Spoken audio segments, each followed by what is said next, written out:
Inilah sebuah kisah tentang pengkhianatan yang berujung pada pembalasan paling berkelas. Dunia Ghea Pramudita seakan runtuh saat ia menyadari bahwa pengabdiannya selama 5 tahun hanya dibalas dengan aroma parfum asing di kemeja suaminya, Raka dan Warta. Namun, Raka tidak menyadari bahwa ia telah membangunkan macan yang sedang tertidur. Ghea tidak menangis meratapi nasib, melainkan menyusun strategi dingin untuk merebut kembali perusahaan keluarga yang diam-diam hendak dijarah oleh Raka dan selingkuhannya. Puncaknya, di tengah pesta besar perusahaan, Ghea muncul dengan aura yang mematikan dan membongkar semua borok suaminya hingga Raka kehilangan segalanya dalam semalam, harta, martabat, dan harga dirinya. Kini, saat Ghea berdiri di puncak kesuksesan bersama sosok pria tulus dari masa lalunya, Raka justru berlutut di aspal dingin memohon pengampunan yang takkan pernah datang. Saksikan bagaimana takdir memberikan Ghea segalanya setelah ia berani melepaskan beban yang selama ini membelenggunya. Sebelum kita lanjut ke kisah yang lebih mendalam, kami ingin tahu kalian semua sedang menonton dari kota mana saja. Silahkan tulis nama kota kalian di kolom komentar ya, agar kita bisa saling mengenal dengan lebih dekat. Lantai marmer rumah mewah itu terasa sedingin es di bawah telapak kaki Ghea Pramudita. Malam ini, tepat 5 tahun sejak ia mengucap janji suci di depan altar, Ghea telah menyiapkan segalanya dengan kesempurnaan yang menyakitkan. Meja makan panjang itu dihiasi bunga lili putih kesukaan Raka, lilin aromaterapi yang berpendar lembut, serta deretan hidangan yang ia masak sendiri selama berjam-jam. Ghea mengenakan gaun sutra berwarna emerald yang sangat indah, namun pantulan bayangannya di cermin besar ruang tamu justru menunjukkan seorang wanita yang tampak asing bagi dirinya sendiri. Wajahnya cantik, namun matanya redup, seolah cahaya di dalamnya telah lama padam tertutup debu rutinitas sebagai istri yang terlalu penurut. Waktu menunjukkan pukul 11 malam. Denting jam dinding seolah mengejek kesetiaan Ghea yang masih mematung menunggu suara mesin mobil di halaman. Ketika pintu depan akhirnya terbuka, bukan pelukan hangat yang ia dapatkan, melainkan hawa dingin yang dibawa Raka dan Warta bersama langkah kakinya yang terburu-buru. Raka bahkan tidak melirik ke arah meja makan yang telah tertata rapi. Ia hanya melepas dasinya dengan kasar, wajahnya tampak lelah sekaligus tegang. Ghea mencoba mendekat, hendak menyapa dengan suara lembut yang selama ini menjadi kekuatannya. Namun langkahnya terhenti saat indera penciumannya menangkap sesuatu yang asing. Aroma parfum itu manis, tajam, dan sangat feminin, melekat kuat pada jas yang tersampir di lengan Raka. Itu bukan aroma parfum yang Ghea gunakan. "Raka, aku sudah menyiapkan makan malam," ucap Ghea pelan, mencoba menekan gemetar di suaranya. Raka hanya bergumam tanpa menoleh, "Aku sudah makan di luar, Ghea. Ada rapat mendadak dengan klien besar. Jangan berlebihan. Ini hanya hari biasa." Kata-kata itu menghujam jantung Ghea lebih dalam daripada sebuah bentakan. Saat Raka melangkah menuju kamar atas tanpa menoleh lagi, Ghea berdiri sendirian di tengah kemewahan yang terasa mencekik. Di bawah cahaya lilin yang mulai meredup, ia menyadari bahwa rumah ini bukan lagi tempat bernaung, melainkan sebuah sangkar emas yang perlahan-lahan mulai meruntuhkan jiwanya. Lilin yang akhirnya padam di atas meja makan menyisakan asap tipis yang menari di udara, seolah meratapi kehampaan perasaan Ghea yang ditinggalkan begitu saja. Ia tidak langsung menyusul ke kamar, melainkan terduduk di kursi kayu jati yang dingin sembari menatap hidangan yang kini telah membeku.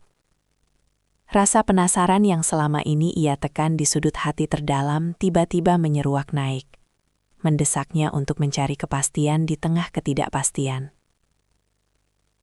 Dengan langkah yang sangat berhati-hati agar tidak menimbulkan suara, Ghea menaiki anak tangga dan mendapati pintu ruang kerja Raka sedikit terbuka, membiarkan seberkas cahaya lampu meja tumpah ke lorong yang gelap.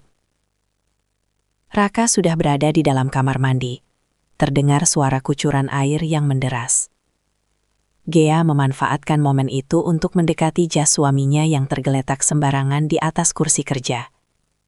Jantungnya berdegup kencang, seirama dengan ketakutan yang menghantui pikirannya.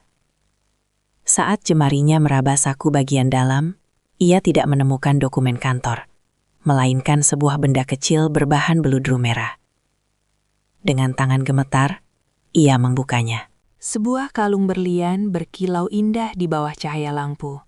Namun, ada selembar kartu kecil di dalamnya yang tertulis, "Untuk wanitaku yang selalu penuh kejutan. Terima kasih untuk malam yang indah ini." Dunia seolah berhenti berputar saat itu juga. Gea tahu pasti bahwa malam ini Raka tidak memberikan apapun padanya. Bahkan tidak juga sebuah ucapan selamat. Kalung itu jelas bukan untuknya. Rasa sesak yang luar biasa menghimpit dadanya. Namun, ia menolak untuk runtuh saat itu juga.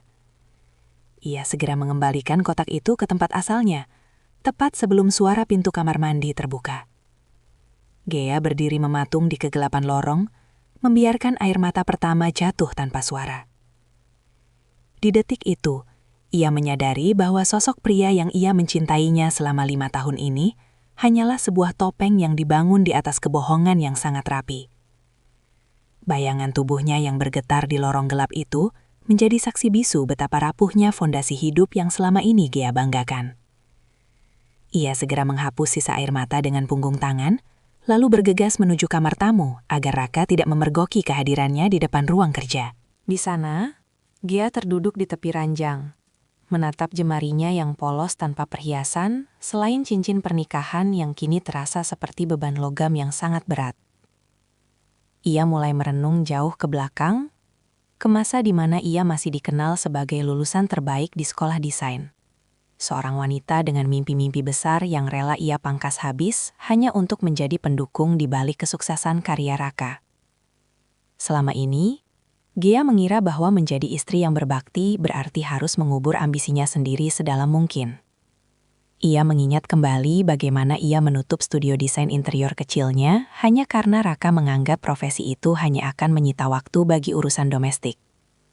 Kini, saat pengkhianatan itu terpampang nyata lewat kotak beludru marah tadi, Gea menyadari betapa bodohnya ia telah membiarkan seluruh dunianya hanya berporos pada satu orang pria yang bahkan tidak mengingat tanggal pernikahan mereka. Ruangan yang ia tempati sekarang, yang penuh dengan barang-barang bermerek pemberian Raka sebagai kompensasi atas ketidakhadirannya, tiba-tiba terasa seperti museum dari kegagalan hidupnya sendiri. Keesokan paginya, Gea terbangun dengan tekad yang berbeda. Ia tidak lagi menyiapkan sarapan dengan antusiasme yang sama. Sambil memandang pantulan dirinya di cermin yang kini tampak lebih pucat, namun memiliki sorot mata yang tajam, ia memutuskan untuk mencari kembali kontak teman-teman lamanya di industri kreatif. Ia harus menemukan kembali Gea yang lama, wanita berdaya yang pernah mendiri sebelum terjebak dalam ilusi kebahagiaan rumah tangga ini.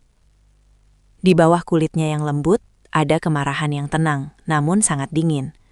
Sebuah peringatan bahwa jika takdir ingin merenggut suaminya, maka ia harus memastikan bahwa ia tidak akan kehilangan masa depannya. Tekad yang mulai membara di balik sorot matanya yang tajam itu, tidak lantas membuat Gea bertindak gegabah atau emosional di depan suaminya. Sebaliknya, ia tampil dengan ketenangan yang luar biasa saat menyapa Raka di meja makan pagi itu, memperhatikan bagaimana pria itu bersikap seolah tidak ada rahasia besar yang baru saja terungkap. Raka masih sibuk dengan tablet di tangannya. Sesekali tersenyum tipis menatap layar ponsel. Sebuah ekspresi yang kini Gea pahami sebagai sinyal untuk orang lain di luar sana. Setelah Raka berangkat ke kantor dengan kecupan formal di keningnya, Gea tidak lagi bersantai di sofa. Ia segera mengganti pakaian rumahnya dengan setelan yang lebih profesional dan mengambil kunci mobil yang sudah lama jarang ia sentuh. Langkah pertamanya membawa Gea menuju sebuah gedung perkantoran di pusat kota, tempat ia secara diam-diam mengikuti koordinat dari riwayat perjalanan di mobil Raka yang sempat ia periksa tadi malam. Ia memarkir kendaraannya agak jauh, mengenakan kacamata hitam, dan menunggu dengan detak jantung yang berpacu namun terkendali. Tak butuh waktu lama bagi Gea untuk melihat mobil Raka berhenti tepat di depan sebuah lobi apartemen mewah. Dari kejauhan, ia menyaksikan suaminya turun dan menyambut seorang wanita dengan pakaian kerja yang sangat modis. Mereka tampak begitu akrab, bahkan sang wanita tanpa ragu mengalungkan lengannya di pundak Raka sebelum mereka masuk ke dalam lift bersama-sama. Rasa mual sempat singgah di ulu hati Gea, namun ia segera menepisnya dengan logika yang mulai bekerja secara mekanis. Ia mengambil ponsel, memotret momen-momen tersebut sebagai dokumentasi awal yang ia perlukan untuk masa depan. Pengamatan ini bukan sekedar untuk menyakiti dirinya sendiri, melainkan untuk mengumpulkan amunisi sebelum ia benar-benar melancarkan strategi pembalasan. Gea kini sadar bahwa rutinitasnya sebagai istri yang menunggu telah resmi berakhir. Dan hari ini adalah awal dari sebuah misi besar untuk merebut kembali otoritas atas hidupnya yang telah lama dirampas oleh pengkhianatan yang sistematis. Misi besar untuk merebut kembali otoritas hidupnya dimulai dengan pencarian identitas sosok wanita yang tampak begitu dominan di samping Raka. Gea tidak membiarkan emosinya meluap di dalam mobil, melainkan segera menghubungi seorang rekan lama yang bekerja di bidang agensi pemasaran untuk mencari tahu siapa rekan bisnis terbaru suaminya. Informasi mengalir lebih cepat dari yang ia duga. Wanita itu adalah Shirley, seorang direktur operasional di sebuah perusahaan rintisan yang belakangan ini gencar menjalin kerjasama dengan perusahaan yang dikelola Raka. Gea mencatat nama itu dalam benaknya, seolah sedang mengukir sebuah target yang harus ia pelajari kelemahannya. Sore itu bukannya pulang untuk memasak, Gea justru mengarahkan kendaraannya menuju sebuah firma hukum di pinggiran kota yang jauh dari jangkauan pergaulan Raka. Ia melangkah masuk ke ruangan yang dipenuhi aroma kertas tua dan kopi hitam, di mana seorang pria paruh baya dengan tatapan bijak telah menantinya. Pak Baskoro, pria yang dahulu adalah penasehat hukum kepercayaan almarhum ayah Gea, tampak terkejut sekaligus prihatin melihat kedatangan putri dari sahabat lamanya itu. Tanpa banyak basa-basi, Gea mengutarakan niatnya untuk meninjau kembali berkas-berkas aset yang ditinggalkan ayahnya, termasuk klausul kontrak pernikahan yang dahulu ia tanda tangani tanpa membaca detailnya karena terlalu percaya pada cinta. Hasil peninjauan itu bagaikan siraman air dingin yang membangunkan Gea dari mimpi buruk selama bertahun-tahun. Pak Baskoro menjelaskan bahwa secara legal, hampir seluruh modal awal dan aset utama perusahaan yang kini dibanggakan Raka sebenarnya masih terikat atas nama keluarga Pramudita. Raka hanyalah pengelola yang diberi kuasa penuh karena statusnya sebagai suami. Namun, ada celah hukum yang berbahaya jika Raka berhasil memindahkan aset-aset tersebut secara bertahap tanpa sepengetahuan Gea. Mendengar hal itu, Gea mengepalkan tangannya di bawah meja. Ia sadar bahwa Shirley bukan hanya sekedar gangguan dalam urusan asmara, melainkan ancaman nyata bagi warisan orang tuanya yang sedang berusaha dijarah secara perlahan. Ancaman nyata bagi warisan orang tuanya yang sedang dijarah secara perlahan itu menjadi lonceng peringatan yang memaksa Gea untuk segera bertransformasi dari seorang istri pasif menjadi pengatur strategi yang dingin. Selepas meninggalkan kantor Pak Baskoro, ia tidak langsung pulang ke rumah, melainkan singgah di sebuah butik kelas atas dan salon kecantikan yang selama ini ia hindari karena alasan penghematan demi mendukung investasi Raka. Gea meminta penata rambut untuk memotong rambut panjangnya menjadi potongan bob yang tajam dan tegas, memberikan kesan wanita karier yang tangguh dan tak terjamah. Ia juga mengganti palet riasannya yang biasanya lembut menjadi lebih berani, seolah sedang mengenakan baju zirah sebelum turun ke medan perang yang sesungguhnya. Perubahan fisik ini hanyalah awal dari rencana besarnya untuk mengambil kembali kendali perusahaan keluarga Pramudita. Malam itu, saat ia melangkah masuk ke rumah, Raka sedang duduk di ruang tengah dengan tumpukan berkas di mejanya. Pria itu sempat mendongak dan tertegun selama beberapa detik melihat penampilan baru istrinya yang tampak begitu berwibawa dan berjarak. "Kau memotong rambutmu? Dan dari mana saja kau seharian ini?" tanya Raka dengan nada menyelidik yang biasanya membuat Gea merasa bersalah. Namun, kali ini Gea hanya melempar senyum tipis yang sulit diartikan. Sebuah senyum yang mengandung misteri sekaligus tantangan. "Aku hanya merasa bosan menjadi pajangan di rumah ini, Raka," jawab Gea dengan nada suara yang tenang, namun memiliki penekanan yang dalam. Ia kemudian meletakkan sebuah map di hadapan suaminya, yang berisi draft rencana pengerjaan desain interior untuk proyek kantor pusat baru mereka. Sebuah proyek yang sebelumnya ingin dikelola sendiri oleh Raka dan Shirley. Gea menatap langsung ke mata Raka, menunjukkan bahwa ia tidak lagi bisa diremehkan. Dengan sikap ini, Gea secara tidak langsung menyatakan bahwa ia telah kembali ke dunia bisnis. Dan ia tidak akan membiarkan sejengkal pun aset keluarganya berpindah tangan tanpa perlawanan yang elegan. Pernyataan bahwa ia telah kembali ke dunia bisnis seketika menciptakan ketegangan yang kasat mata di antara mereka, membuat Raka tak mampu berkata-kata selain menatap draft proyek itu dengan kening berkerut. Gea tidak menunggu persetujuan atau pujian dari suaminya. Ia justru mulai menggunakan posisinya sebagai konsultan desain interior di kantor pusat untuk memantau gerak-gerik Raka dan Shirley dari jarak dekat.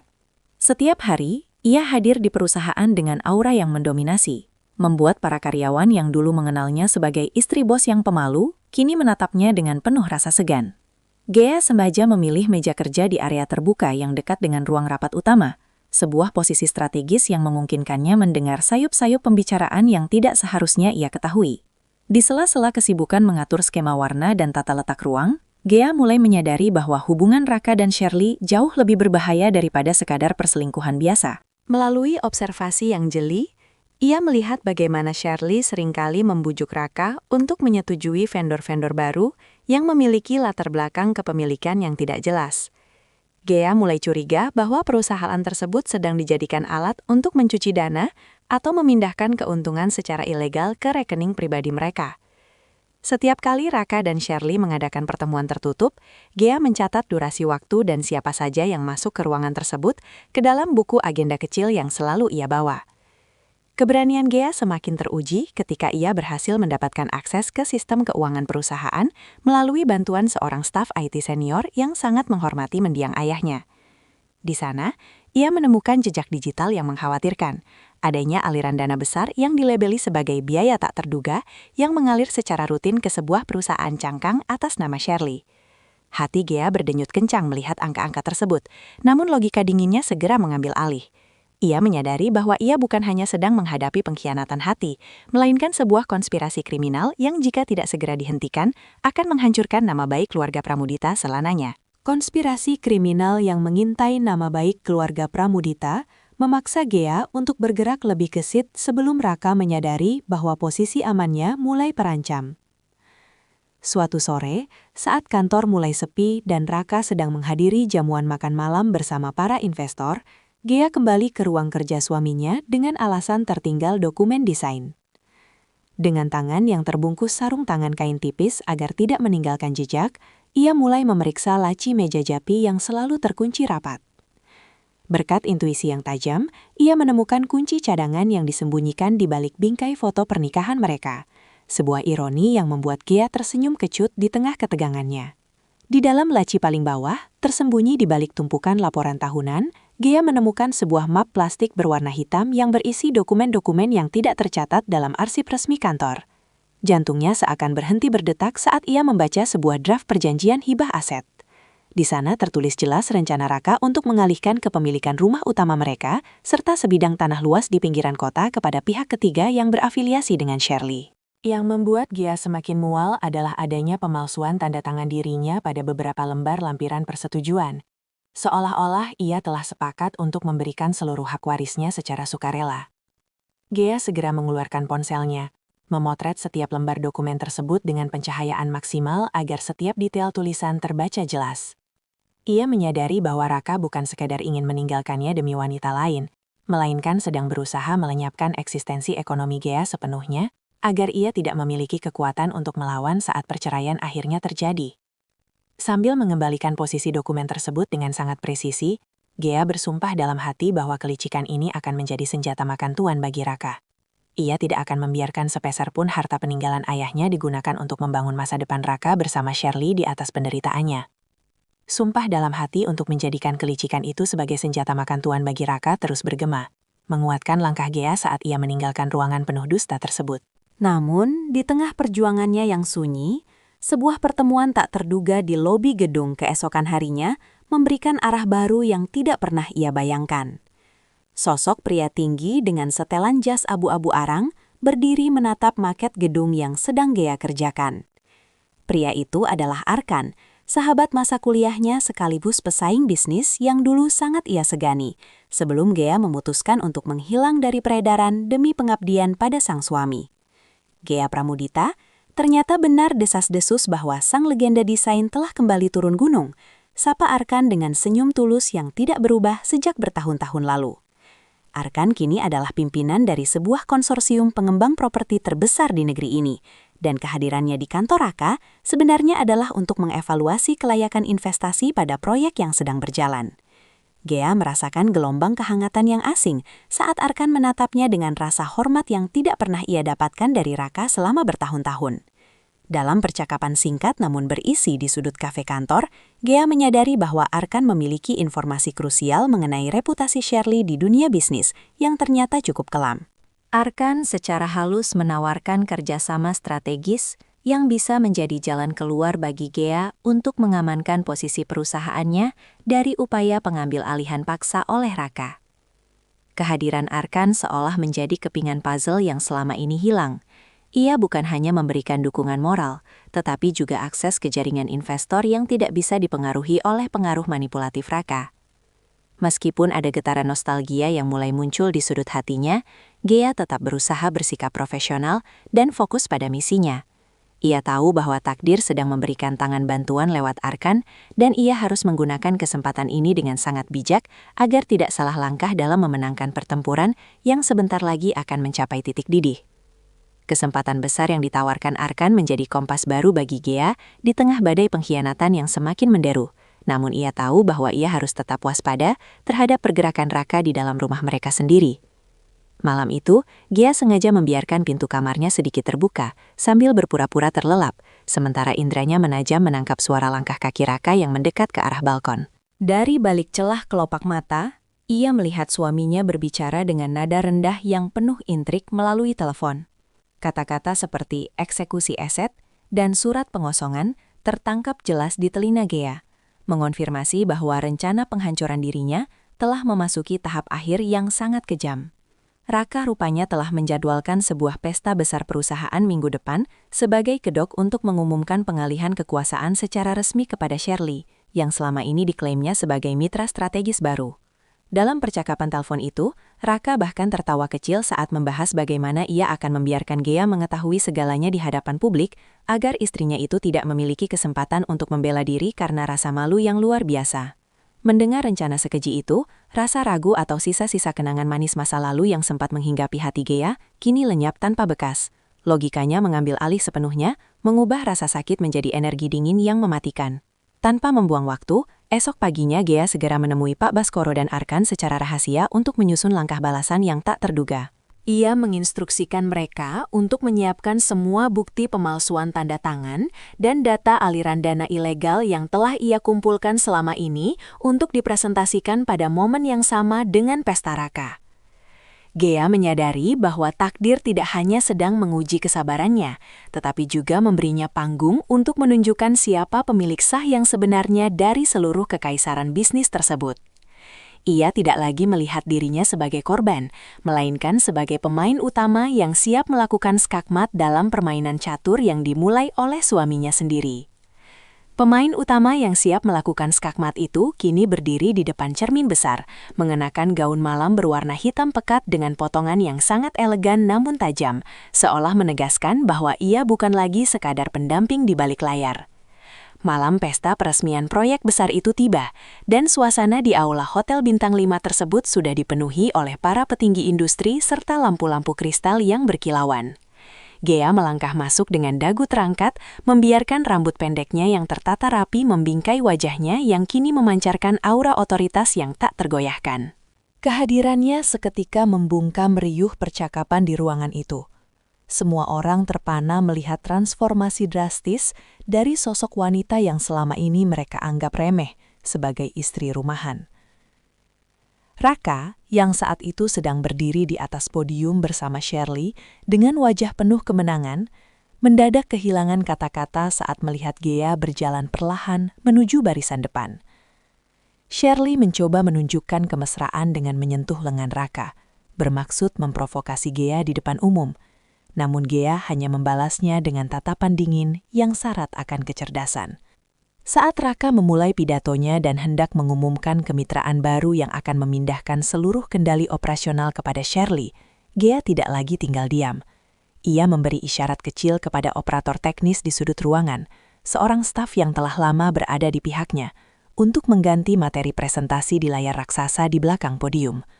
Seketika, slide yang seharusnya menampilkan grafik keuntungan berubah menjadi deretan dokumen pemalsuan tanda tangan, bukti transfer ilegal ke perusahaan cangkang, dan foto-foto pertemuan rahasia yang telah Gea kumpulkan. Keheningan yang mencekam menyelimuti aula tersebut, sebelum akhirnya berubah menjadi gumaman kaget dari para investor. Raka mematung, wajahnya memucat, seiring dengan setiap butir kejahatannya yang terpampang nyata di depan mata seluruh kolega bisnisnya. Di tengah kekacauan yang mulai meledak itu, Gea tetap berdiri tenang, membiarkan kebenaran berbicara lebih keras daripada teriakan apapun yang mungkin dilontarkan oleh suaminya yang kini berada di ambang kehancuran. Kebenaran yang terpampang nyata di layar raksasa itu, seolah menjadi hantaman palu hakim yang meruntuhkan seluruh dunia yang dibangun Raka di atas pondasi kebohongan. Di bawah sorot lampu panggung yang kini terasa menyengat, Gea melangkah maju dan mengambil alih mikrofon dari tangan suaminya yang gemetar tanpa perlawanan berarti. Suaranya terdengar jernih dan berwibawa, menggema di selubuh aula tanpa sedikit pun nada kemarahan yang meluap. Ia menjelaskan setiap detail kecurangan finansial tersebut dengan data yang sangat akurat, membedah bagaimana dana operasional perusahaan dialirkan secara sistematis untuk kepentingan pribadi yang tidak beretika. Para investor yang sebelumnya bersiap memberikan tepuk tangan, kini saling berbisik dengan nada penuh kecurigaan, menatap Raka dan Shirley seolah-olah mereka adalah orang asing yang berbahaya. Shirley berusaha melepaskan diri dari sorotan dengan wajah yang memerah karena malu.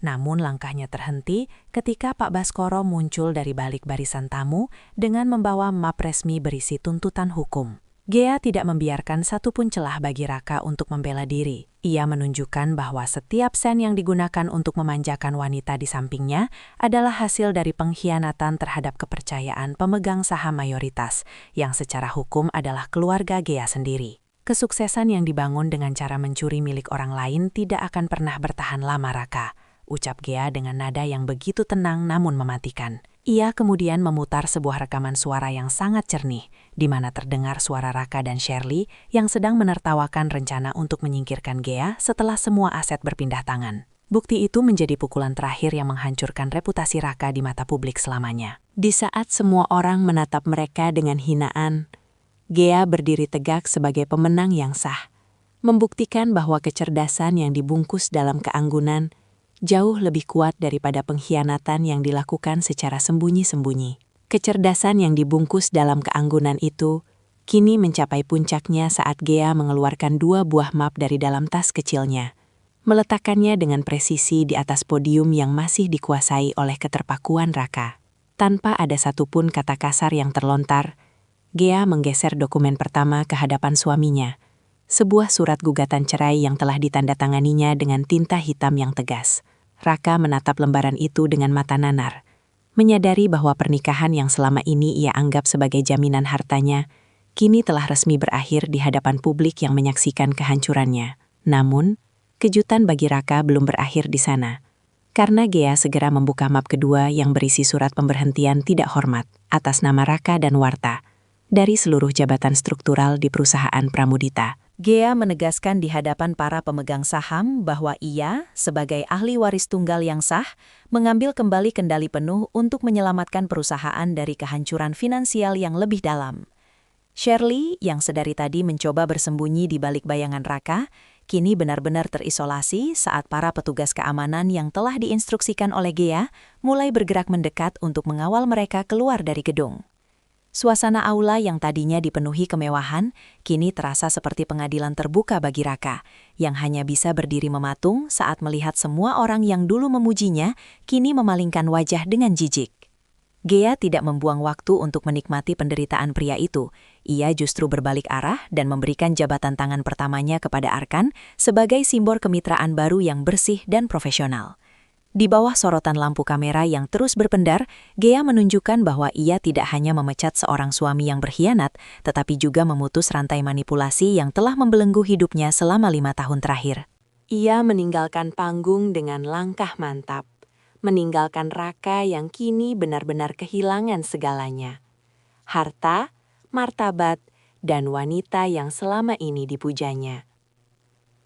Langkah mantap Gea meninggalkan panggung itu menjadi penanda berakhirnya sebuah era gelap dalam hidupnya. Sementara di belakangnya, kehancuran Raka baru saja dimulai. Hanya dalam hitungan jam setelah pesta berakhir, Segala fasilitas mewah yang selama ini dinikmati Raka ditarik kembali tanpa ampun. Kartu kreditnya diblokir, mobil operasional disita oleh pihak perusahaan, dan apartemen yang ia gunakan untuk bersembunyi bersama Shirley ternyata sudah dalam proses penyegelan karena kasus penipuan dana yang melibatkan mereka berdua. Raka yang malang mencoba mencari perlindungan pada Shirley. Namun wanita itu menunjukkan wajah aslinya dengan sangat cepat. Ia pergi membawa sisa uang tunai yang ada dan menghilang tanpa jejak, meninggalkan Raka sendirian di tengah badai hukum yang mencekik. Raka yang kini tidak memiliki apa-apa lagi, terduduk lesu di sebuah bangku taman dekat kantor lama mereka, menatap gedung pencakar langit yang kini secara resmi dipimpin oleh mantan istrinya. Dengan rasa malu yang tersisa, ia memberanikan diri menunggu Gea di parkiran bawah tanah, berharap sisa-sisa kelembutan hati wanita itu masih ada untuknya. Saat mobil Gea muncul, Raka segera menghalanginya dan berlutut di aspal yang dingin, memohon dengan suara parau agar Gea bersedia mencabut tuntutan hukumnya. Ia menangis, mengungkit kembali kenangan manis di awal pernikahan mereka, dan berjanji akan berubah total jika diberikan kesempatan kedua. Gea menurunkan kaca jendela mobilnya sedikit, menatap pria di hadapannya bukan dengan kebencian, melainkan dengan rasa iba yang hambar. Ia melihat seorang pria yang hancur bukan karena penyesalan atas kesalahannya, melainkan karena ia tidak sanggup hidup tanpa kemewahan. Kau tidak sedang merindukanku, Raka. Kau hanya merindukan fasilitas yang kuberikan padamu, ucap Gea dengan nada datar namun sangat menghujam. Tanpa menunggu jawaban lagi, Gea menutup kembali jendela mobilnya dan berlalu pergi, meninggalkan Raka yang terus memanggil namanya di tengah kegelapan malam, menyadari bahwa pengampunan tidak akan pernah bisa membeli kembali masa depan yang telah ia hancurkan sendiri dengan keserakahan. Masa depan yang telah ia hancurkan sendiri dengan keserakahan menjadi latar belakang yang semakin kabur di spion mobil Gea saat ia berkendara menuju fajar baru yang sepenuhnya menjadi miliknya. Tidak butuh waktu lama bagi Gea untuk mengubah rasa sakitnya menjadi karya. Ia segera menyewa sebuah studio mungil dengan jendela-jendela besar yang menghadap ke arah matahari terbit, tempat di mana ia mulai melukis kembali sketsa-sketsa desain yang dulu sempat tertunda. Tanpa nama besar Raka di belakangnya, Gea justru merasa lebih ringan dan penuh inspirasi. Ia membangun kembali merek dagangnya, Pramudita Design House, dengan filosofi kejujuran dan kekuatan, menarik perhatian para klien kelas atas yang merindukan sentuhan seni yang memiliki jiwa dan integritas. Proyek pertamanya setelah kembali ke dunia profesional adalah merenovasi sebuah museum seni kontemporer, sebuah tugas yang menuntut ketelitian tingkat tinggi dan visi yang luas. Gea bekerja siang dan malam, bukan karena tekanan kebutuhan, melainkan karena ia akhirnya menemukan kembali kegembiraan yang sempat hilang dalam 5 tahun pengabdian yang sia-sia. Arkan seringkali mampir ke studionya, bukan hanya untuk memastikan progres proyek, tetapi juga untuk memberikan perspektif baru yang menantang kreativitas Gea. Sinergi antara keduanya menciptakan hasil karya yang sangat memukau, di mana estetika klasik berpadu dengan fungsionalitas modern yang sangat cerdas. Kesuksesan Gea meroket dengan sangat cepat, melampaui segala ekspektasi yang pernah ada saat ia masih menjadi bayang-bayang Raka. Setiap majalah arsitektur ternama kini berebut untuk menampilkan profilnya sebagai wanita inspiratif yang berhasil bangkit dari keterpurukan dengan cara yang paling elegan. Gea menyadari bahwa setiap goresan pensil di atas kertas gambarnya kini memiliki arti lebih dari sekedar desain. Itu adalah simbol kemandirian yang tidak akan pernah bisa dirampas oleh siapapun lagi. Ia tidak hanya membangun gedung atau ruangan, melainkan sedang membangun kembali harga dirinya yang telah lama hancur, membuktikan pada dunia bahwa takdir memang telah mengambil sesuatu yang palsu darinya, hanya untuk menggantinya dengan pencapaian yang jauh lebih hakiki. Pencapaian yang jauh lebih hakiki itu memberikan Gea kemewahan yang paling ia dambakan selama ini, otoritas penuh atas waktunya sendiri. Setelah proyek museum seni tersebut rampung dan mendapat pujian luas, Gea memutuskan untuk mengambil jeda sejenak dari hiruk-pikuk dunia bisnis yang melelahkan. Ia mengemas koper kecilnya, bukan untuk mengikuti perjalanan dinas Raka seperti dulu, melainkan untuk menjelajahi kota-kota tua di Eropa yang arsitekturnya selalu menjadi sumber inspirasi terbesarnya. Di bawah langit Florence yang berwarna jingga, Gea berjalan menyusuri gang-gang sempit dengan kamera di tangan, mengabadikan setiap detail ukiran batu dan permainan cahaya yang dulu hanya bisa ia lihat melalui layar ponsel sambil menunggu suaminya pulang. Kebebasan ini terasa begitu manis, seperti udara segar yang memenuhi paru-parunya setelah sekian lama terhimpit di dalam sangkar emas yang pengap. Gea menikmati makan malam sendirian di kafe-kafe pinggir jalan, tanpa harus merasa cemas akan jam pulang atau tuntutan untuk tampil sempurna sebagai pendamping seseorang.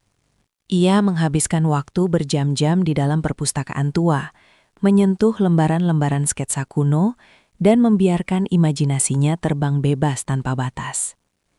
Dalam kesendirian yang produktif itu, Gea menyadari bahwa kebahagiaan sejati ternyata bukan terletak pada status pernikahan yang terlihat ideal, melainkan pada kemampuan untuk mencintai diri sendiri dan menghargai setiap inci pertumbuhan jiwanya. Di tengah perjalanannya, Arkan Saing mengirimkan pesan singkat berisi kabar perkembangan di tanah air, namun ia juga memberi ruang bagi Gea untuk benar-benar menikmati momen penyembuhannya. Gea menyadari bahwa kehadiran Arkan telah berubah dari sekadar rekan bisnis menjadi sosok yang menenangkan, seseorang yang menghargai setiap langkah transformasinya tanpa berusaha mengontrolnya. Saat ia berdiri di puncak bukit menatap hamparan kebun anggur yang luas, Gea tersenyum pada angin yang berhembus. Ia tidak lagi merasa perlu membuktikan apapun pada dunia atau pada masa lalunya yang kelam. Ia hanya ingin terus melangkah maju sebagai wanita yang telah utuh, yang mampu merayakan kemerdekaannya dengan penuh syukur dan kedamaian. Kedamaian yang ia temukan di bawah langit Eropa terbawa hingga ia menginjakkan kaki kembali di tanah air, memberikan Gea kekuatan baru untuk menghadapi sisa-sisa masa lalunya yang belum sepenuhnya tuntas. Sekembalinya dari perjalanan panjang itu, ia mendapati sebuah surat permohonan yang datang dari panti sosial di pinggiran kota. Raka dikabarkan sedang berada di sana dalam kondisi kesehatan yang memburuk setelah kehilangan segalanya akibat serangkaian tuntutan hukum dan penipuan yang dilakukan oleh rekan-rekannya sendiri. Pak Baskoro menyarankan Gea untuk mengabaikannya. Namun dorongan kemanusiaan yang lebih tinggi membuat Gea memutuskan untuk mengunjungi tempat itu demi memberikan penutup yang benar-benar bersih bagi batinnya.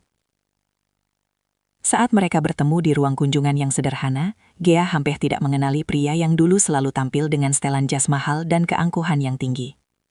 Raka kini tampak sangat rapuh, matanya yang cekung memancarkan penyesalan yang mendalam saat melihat mantan istrinya tampil begitu bersinar dan penuh wibawa. Raka tidak lagi memohon harta atau posisi. Ia hanya meminta maaf atas semua rasa sakit yang telah ia goreskan di hati Gea selama bertahun-tahun. Di hadapan pria yang kini tak lagi memiliki daya untuk menyakitinya itu, Gea merasakan sebuah pilihan besar di hadapannya. Terus memendam kebencian atau melepaskannya demi ketenangan jiwanya sendiri. Gea memilih untuk memberikan pengampunan, namun dengan batasan yang sangat jelas.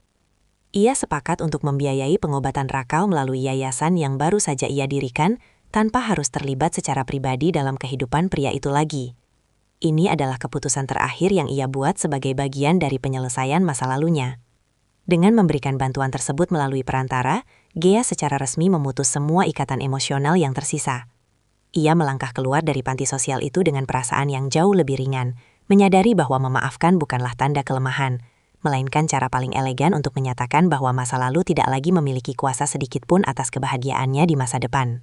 Masa lalu yang tidak lagi memiliki kuasa atas kebahagiaannya di masa depan menjadi fondasi bagi Gea untuk merenungi seluruh perjalanan hidupnya yang penuh dengan kejutan tak terduga. Ia sering terduduk di meja kerjanya yang kini dipenuhi dengan maket-maket besar, menyadari sebuah kebenaran yang dulu terasa mustahil untuk diterima, bahwa pengkhianatan Raka sebenarnya adalah kunci yang membuka pintu penjaranya sendiri. Jika saja Raka tetap menjadi suami yang tampak setia, namun terus membelenggu kreativitasnya, Gea mungkin akan tetap menjadi wanita yang layu di balik kemewahan semu hingga hari tuanya. Pengkhianatan itu, betapapun perihnya, telah memaksanya untuk berdiri, berlari, dan akhirnya terbang menuju potensi tertinggi yang selama ini tertidur lelap.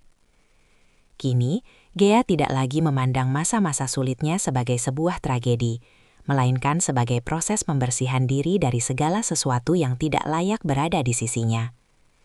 Kesuksesan yang ia raih saat ini bukan sekadar tentang angka di rekening bank atau penghargaan yang berjajar di rak studionya, melainkan tentang penemuan kembali jati diri yang sempat hilang.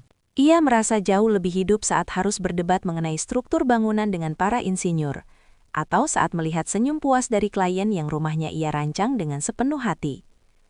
Setiap tantangan yang ia hadapi saat ini terasa jauh lebih ringan, karena ia tahu bahwa dirinya memiliki ketangguhan yang telah teruji oleh api pengkhianatan yang paling panas sekalipun. Kesadaran ini membawa Gea pada tingkat kepercayaan diri yang baru, di mana ia tidak lagi membutuhkan validasi dari siapapun untuk merasa berharga. Ia mulai melihat dunia dengan perspektif yang lebih luas, memahami bahwa setiap kehilangan adalah ruang kosong yang disediakan takdir agar bisa diisi dengan sesuatu yang jauh lebih baik. Dengan senyum yang kini terpancar dari kedalaman jiwanya, Gea merangkul kenyataan bahwa takdir tidak pernah benar-benar meninggalkannya sendirian. Sebaliknya, takdir justru sedang menuntunnya melalui jalan berliku agar ia bisa sampai di puncak kesuksesan yang hanya bisa dicapai oleh mereka yang berani melepaskan beban masa lalu dengan lapang dada. Puncak kesuksesan yang hanya bisa dicapai oleh mereka yang berani melepaskan beban masa lalu dengan lapang dada, membawa Gea pada sebuah tanggung jawab moral yang lebih besar. Ia merasa bahwa keberhasilannya saat ini tidak akan lengkap jika hanya dinikmati sendiri, sementara di luar sana masih banyak wanita yang terjebak dalam pusaran ketidakberdayaan yang sama seperti dirinya dahulu. Dengan semangat tersebut, Gea meresmikan Yayasan Lentera Pramudita, sebuah institusi yang didedikasikan untuk memberikan pelatihan keterampilan, pendampingan hukum, dan dukungan psikologis bagi para istri yang kehilangan arah setelah mengalami keretakan rumah tangga. Ia ingin memastikan bahwa tidak ada wanita yang harus merasa hidupnya berakhir hanya karena seseorang gagal menghargai keberadaan mereka. Di yayasan ini, Gea sering turun tangan langsung untuk memberikan seminar tentang pentingnya kemandirian finansial dan keberanian untuk berkata tidak pada perlakuan yang merendahkan martabat. Ia membagikan kisahnya bukan untuk memupuk kebencian, melainkan untuk membuktikan bahwa rasa sakit bisa diolah menjadi energi kreatif yang luar biasa jika diarahkan dengan tepat. Melihat wajah-wajah yang tadinya penuh ketakutan perlahan mulai memancarkan binar harapan adalah kepuasan yang tidak bisa dibeli dengan materi bagi Gea. Ia membangun sebuah komunitas di mana para wanita saling menguatkan, bukan bersaing. Menciptakan sebuah ekosistem yang memberikan perlindungan sekaligus sayap untuk terbang tinggi. Karya-karya desain Gea kini mulai dipenuhi dengan sentuhan kemanusiaan, di mana ia sering menyumbangkan sebagian keuntungan proyek besarnya untuk membangun fasilitas publik yang ramah bagi perempuan dan anak-anak. Melalui yayasan ini, ia menyadari bahwa takdir tidak hanya memberinya kekayaan dan nama besar, tetapi juga sebuah suara yang cukup kuat untuk didengar. Gea kini dikenal bukan hanya sebagai desainer jenius, melainkan sebagai pelopor gerakan pemberdayaan wanita yang mengubah paradigma tentang korban menjadi pemenang. Setiap langkah kecil yang diambil oleh para wanita di bawah naungannya menjadi pengingat bagi Gea bahwa luka lamanya telah sepenuhnya sembuh dan menjelma menjadi cahaya yang menerangi jalan bagi orang lain. Cahaya yang menerangi jalan bagi orang lain itu akhirnya terpancar sempurna dalam sebuah malam penganugerahan penghargaan tokoh inspiratif tahun ini, di mana Gea berdiri di podium yang sama sekali berbeda dengan podium penuh kepalsuan di masa lalunya. Mengenakan gaun sederhana, namun memancarkan keanggunan seorang ratu yang telah memenangkan peperangan batinnya sendiri, ia menatap ratusan pasang mata yang menaruh hormat padanya. Di barisan depan, Arkan menatapnya dengan binar bangga yang tulus, sebuah kehadiran yang kini telah menjadi bagian dari harmoni hidup Gea yang baru. Tidak ada lagi rasa gemetar atau ketakutan akan penilaian orang lain, yang ada hanyalah seorang wanita utuh yang telah melampaui batas-batas kemampuannya. Dahulu, saya mengira dunia saya berakhir saat orang yang paling saya percayai pergi meninggalkan luka, ucap Gea dengan suara yang stabil namun penuh penjiwaan, membuat seluruh aula mendadak sunyi. Namun kini, saya sadar bahwa takdir tidak pernah mengambil sesuatu tanpa alasan. Ia seringkali mematahkan hati kita untuk membiarkan cahaya masuk, dan ia meruntuhkan dunia yang semu agar kita memiliki ruang untuk membangun dunia yang jauh lebih nyata. Gea menutup pidatonya dengan sebuah senyuman yang menjadi simbol kemenangan bagi setiap wanita yang pernah merasa tidak berdaya. Pesan moralnya begitu kuat menghujam sanubari, bahwa harga diri seorang wanita tidak terletak pada siapa pendampingnya, melainkan pada keberaniannya untuk berdiri di atas kaki sendiri. Malam itu ditutup dengan pemandangan Gea yang berdiri di balkon apal, menatap hamparan lampu kota yang berpendar seperti bintang di bumi.